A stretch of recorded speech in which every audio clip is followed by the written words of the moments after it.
guys generate all the offense that you did last night with essentially 10 forwards? Yeah, you know what I think.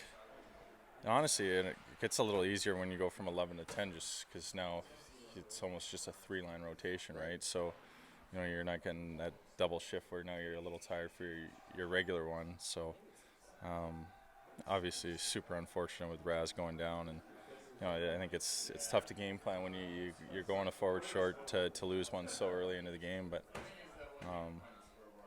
to be able to score and kind of score in a bunch of different ways. Our power play is really clicking right now, and yeah, super rewarding to get that win too.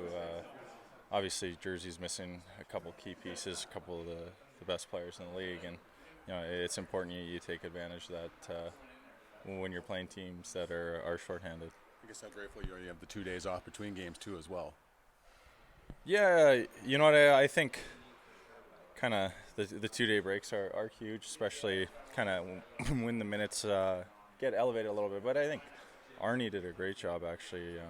For the most part, I don't think the minutes were elevated too much out of the norm. In the third period, it started going a little haywire when Scheif and Fly decided that they were gladiators out there. But I think for the most part, coming in and just doing a light skills day, kind of feeling the puck again and stuff, and allowing us to get a little bit of rest today, and then we'll have a great practice day tomorrow. I think it sets us up well for the back-to-back coming up. Nice to have Gabe Velarde out in practice with you guys for the first time in a while. Yeah, it's awesome. I feel like it's a little bit of a boost for us, to get him back and know that he's getting closer, and to see him skating and get that energy back. I think when the trade happened, we were so excited for the potential and the opportunity of incorporating him into the lineup, and unfortunately he went down so early that we haven't even really seen what he can do for this team, but. He's been working extremely hard, and we're really excited to hopefully welcome him back fairly soon. Adam, you mentioned the third period, and the minutes got elevated and some adjustments and that sort of thing. I wanted to ask you about the turnaround in the faceoffs, because through the first 40 minutes, New Jersey had a comfortable lead, but you guys really took over. What changes that? Do you just cheat better, or do you get a better read on what they're doing? Yeah, I think there's some. It's you bear down a little more. I think Mike McLeod was pretty good in the circle, and he took a lot in the first couple periods, and then they, for whatever reason, we're trying to get some other matchups that maybe we were able to take advantage of, and I think it's kind of eventually you have to make adjustments if you're not successful doing one thing. It's you got to make some changes, and wingers helping out and getting some things like that. I think face-offs is something that we're going to continue working on. We've got some guys that are relatively new or inexperienced at it that we're going to continue working with, and hopefully we can just keep improving every day.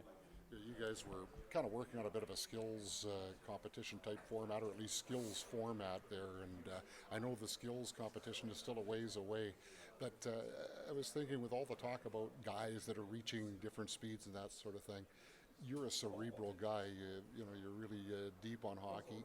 If they change that speed relay to having to carry the puck, would that be maybe a little bit more of an accurate indicator of who is really the quickest player in the National Hockey League?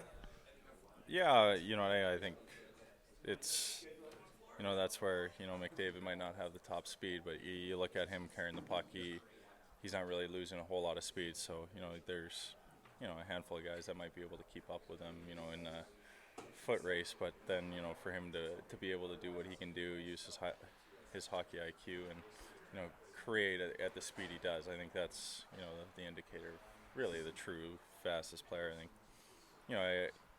I don't want to tweak the skills competition too much. The fastest skater, I like the guys without the helmets on. Maybe throw some foam on the boards, and I want to see their hair flying in the wind. I think it's one of those races that I get to comfortably enjoy from the sidelines. So, I think you'll have to ask some of the guys that are in it, if it's the true indicator. But I think, carrying the puck, that's kind of where you would deem, who can play the game the quickest, the fastest. There's a lot of great skaters, and now it's, translating it to, kind of the format in playing hockey, and that's carrying the puck. How, this is a skill you do excel at. Would you ever lobby at all for face-offs to be part of a skills competition? Because it is such a huge part of the game. You know what? I think that it's just not it.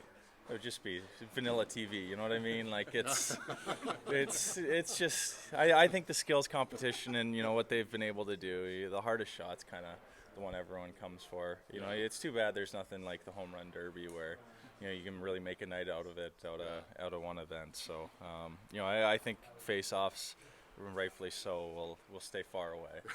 You're not buying what I'm selling. No. Yeah, I'm not buying that lemonade. Adam, what is the hospital visits? What do they mean to the players? Yeah, it means a lot. I think, it's great. It gives us a different perspective, and just how lucky we are to be able to do what we do, and to be able to give back. And we know we're role models in the community, and to try and help brighten some of these kids and their families' days.